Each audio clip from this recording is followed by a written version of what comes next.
Good morning. Let's make coffee.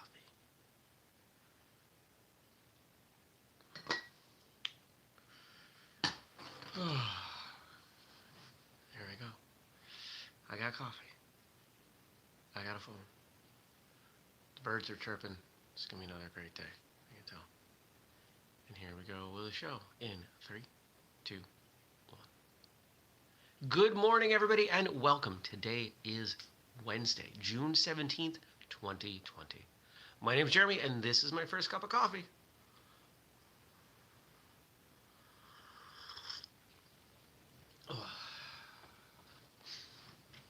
You know what I neglected to talk about or really make a bigger deal about yesterday, though I probably will next year. Yesterday was somebody's birthday, not mine. Somebody who was pretty pivotal in my life.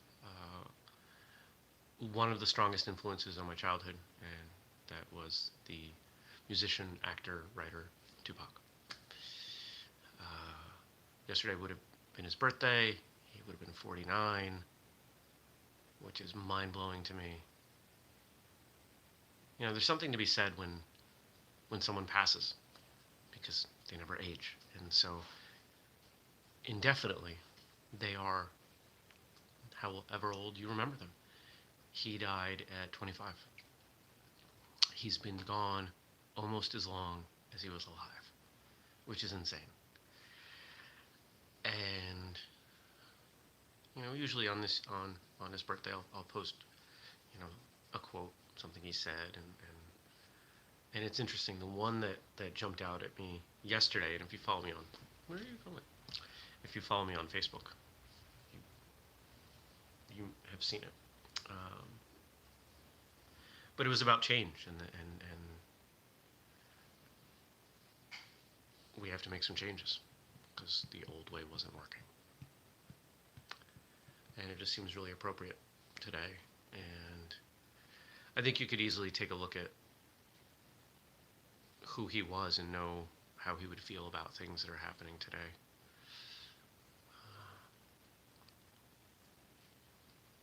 There's a really big mat on your belly. Oh, bugs are dying. Cat's on my lap. It's another morning here at my house. What else happened yesterday? Went for a long walk after work, 4 miles. Felt really good. It was warm. It was warm yesterday, but not too warm. Landscaper came and mowed, and I think it's only the third mowing of the year, so it's starting to look good. He only comes every other week because I don't want the grass cut short. I want it to be healthy. And cutting your grass that short every few days, that's not how you build healthy grass. In fact, I don't even want grass. I want literally anything else out there. Clover. I don't know if you can see that. She was smelling my chin. Vet came, checked on her, gave me some pain meds. She suspects that she's in low-grade chronic pain, so we just put some of that in her ear. I'll have to run her ear. We'll see how she does. And what else yesterday? Just a bunch of work. Work.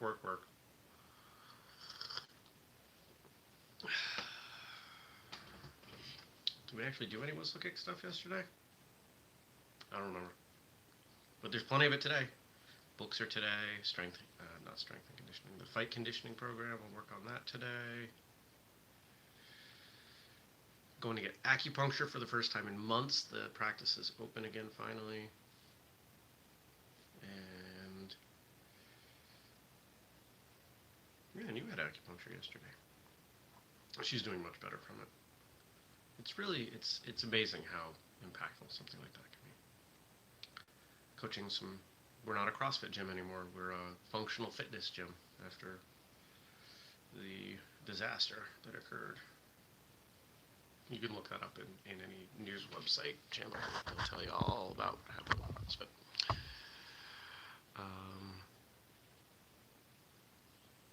Yeah, so it's going to be a busy day.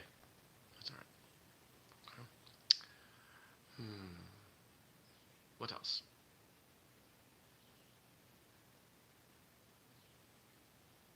No, I think that's all. That's all we got. So let's see what you all wrote in. I know it's not much, but I'm feeling out of sorts. I'm feeling all over the place. But sometimes that happens, right? And that's why we drink coffee, and that's why we take time to wake up before we do things.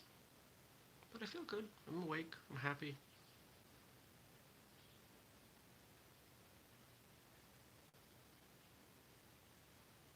All right, here we go.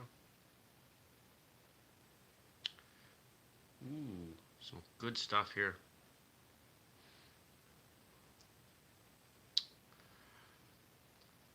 All right, let's start with this quote. I'm going to go slightly out of order on things here. When you're talking about fighting, as it is, with no rules, well then, maybe you'd better train every part of your body. Bruce Lee.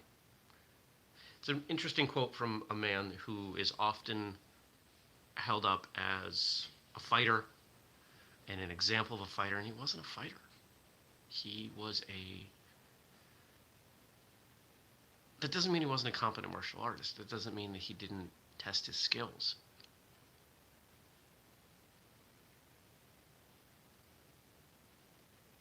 But when you take a quote like that from a man who, my understanding, did very little actual fighting,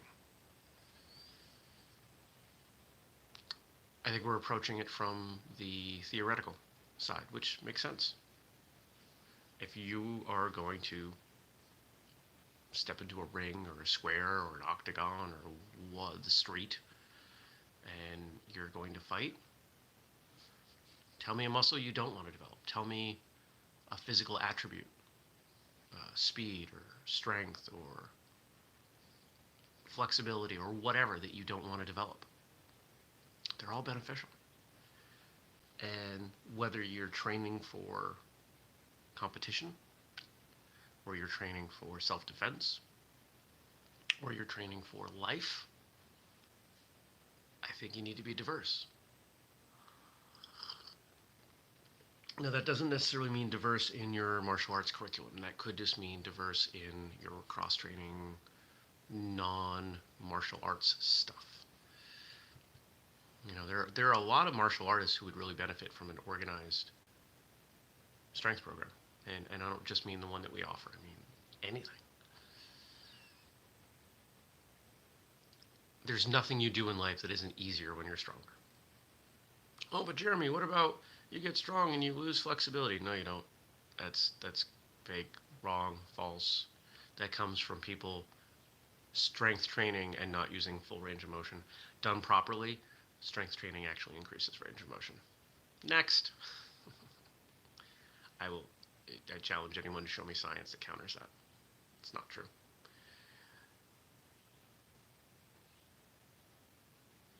And that's why we're rolling out all of these supplemental programs. That's why whistlekick is not saying, here's how you punch, here's how you do this form. We're saying, here's how you get stronger, here's how you get faster. Soon, here's how you get better conditioned for a fight. Further down the road, you can probably imagine balance, flexibility, all of these other things that are core to being a solid martial artist. We're going to roll out programs that you can do at home with little to no equipment that allow you to get better at them on your own at home, so your martial arts training is that much more beneficial. Right? Right, Fuzzy Cat? She's a terrible co-host. She doesn't agree with anything I say. She doesn't add anything to the dialogue. She just sits there and purrs.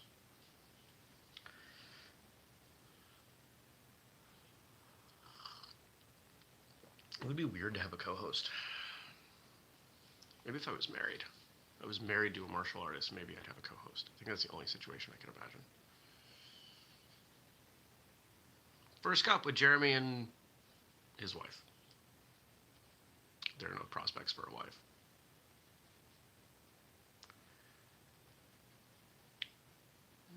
Question from Frank.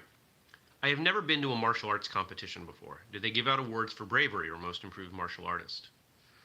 Not at individual competitions. Sometimes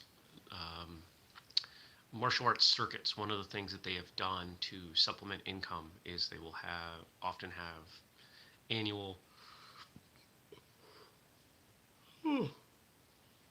awards banquets and dinners, things like that. And they will give out awards, and of course you have to pay to be there and to have dinner. And sometimes there are awards at those for, most improved or things like that. Individual competitions,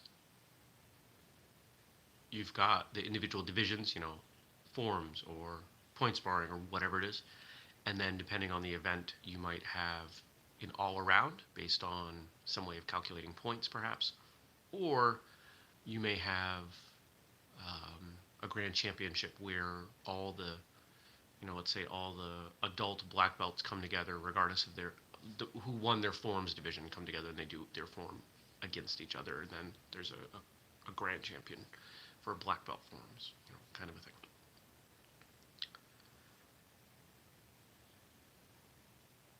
I think the obvious follow-up question might be why? Why are those things not done? I think because it's hard to. One of the biggest criticisms of martial arts competitions is how subjective they are, and even among things that are mildly objective or more objective than not, like point sparring, there's still subjectivity in there. So adding awards that are purely subjective, I don't see a lot of people doing that.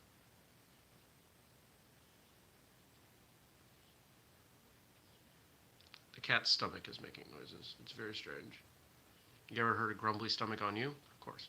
You ever heard a grumbly stomach on a cat? It's higher pitched because it's smaller, I would assume. She's so weird. She's such a weird cat.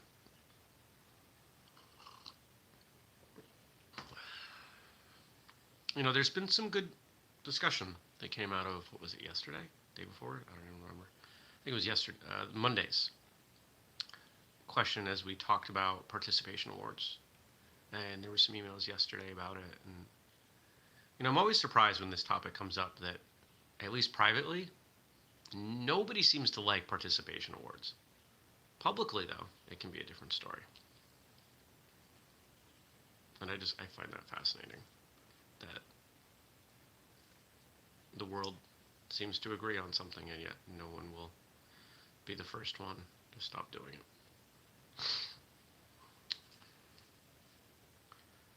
And if you've never been to a martial arts competition, you should find one and you should go. Even for a few hours. Just to see what we're talking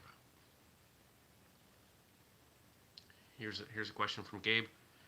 What should online training look like when we're able to train in the dojo again? Well, a lot of schools have gone back. They're training, with distancing or outside, maximum class sizes, all that. But I agree. Around the premise of this question that online training should not go away entirely. I think it is a wonderful retention tool.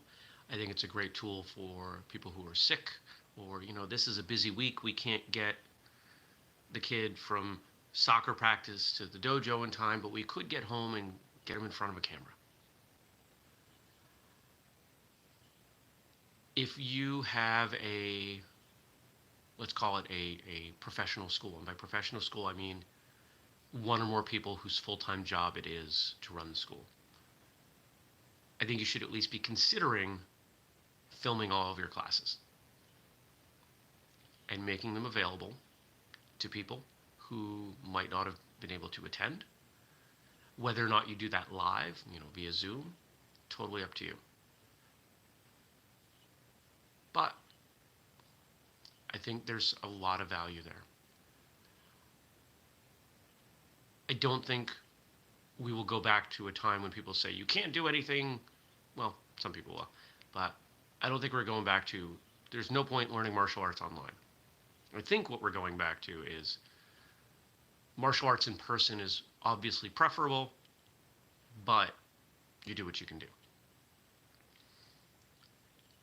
I think now that everyone has the skills, to function online with Zoom or Skype or whatever, I think it opens up some options for special trainings with people from far away. Hey, we're going to have so and so come on and teach a class from such and such on the other side of the country. Cool. I've been teaching some Zoom classes. If you want me to teach a Zoom class for your school, we can talk about that, right?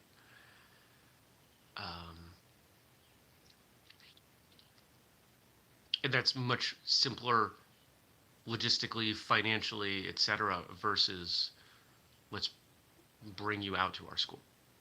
Right? There are plenty of people who would love to have me come teach at their school, but the economics of flying me out, it's cost prohibitive. It doesn't make sense based on student interest. Because while we're growing, I'm not exactly some big celebrity that everybody's going to drop everything to come take a class with me. Maybe someday. I don't know that I want that responsibility, but maybe.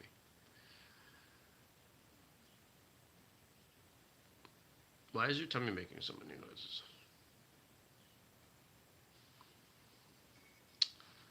Other aspects to online training moving forward.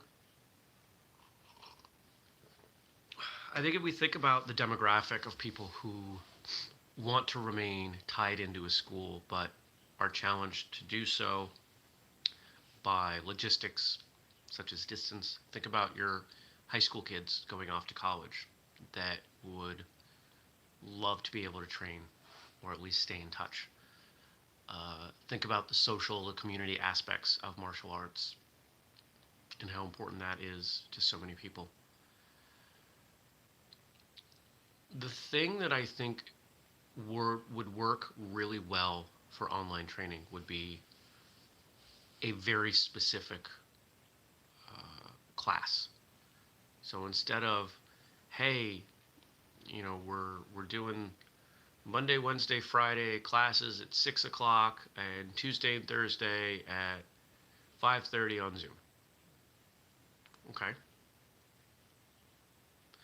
Those Tuesday and Thursday classes, they should have a specific focus.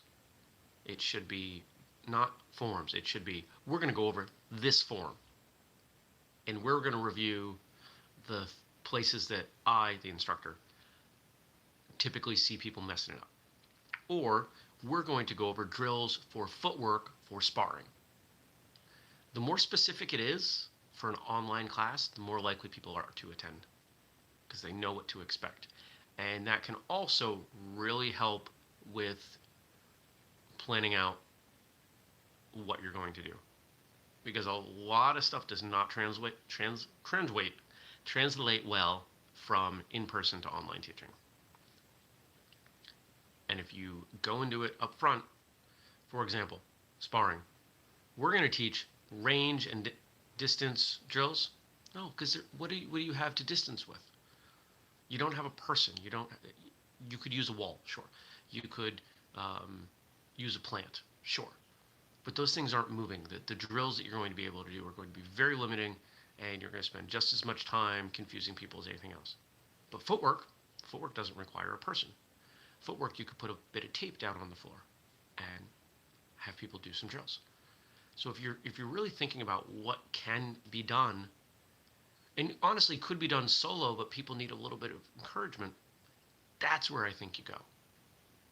I was talking with one of my martial arts schools that I have as a client, as a consulting client, and we were talking about how this all works. And one of the things that we talked about was having, let's call it virtual classes, people not physically attending, what they would get and the price point. Because it needs to be expensive enough that if they can come to class, they would rather pay a little bit more and physically come to classes. Right? If it's let's say you have regular classes for $100 a month and you charge $10 a month for online classes. Some of those people are going to pull out and they're going to say, I'm not going to spend $100 a month, I'll pay 10. So maybe it's 70 or 80 for virtual classes and 100 for in-person, something like that.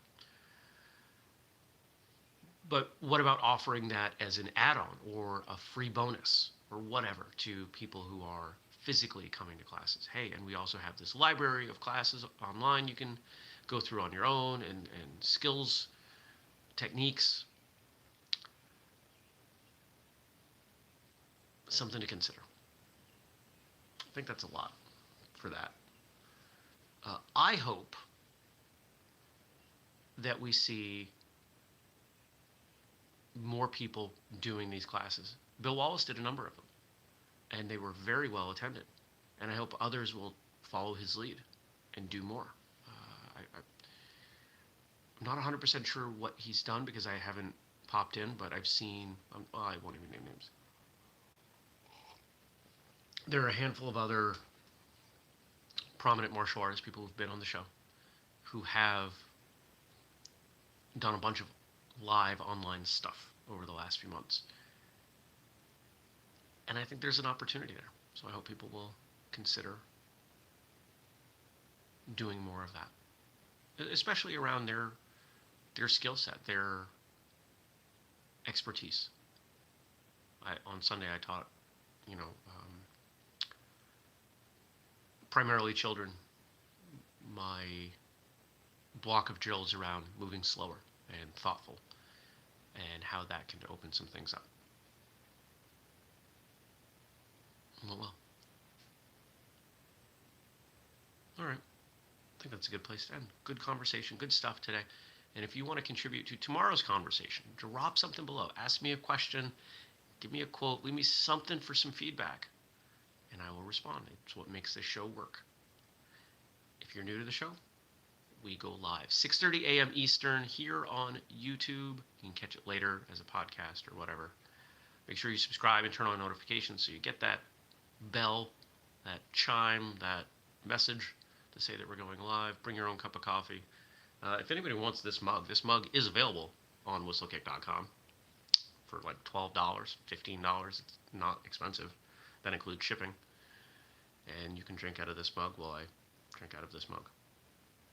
If you want to support us, you can do that. Use the code FIRSTCUP15 to save 15%, or support us on Patreon, patreon.com/whistlekick.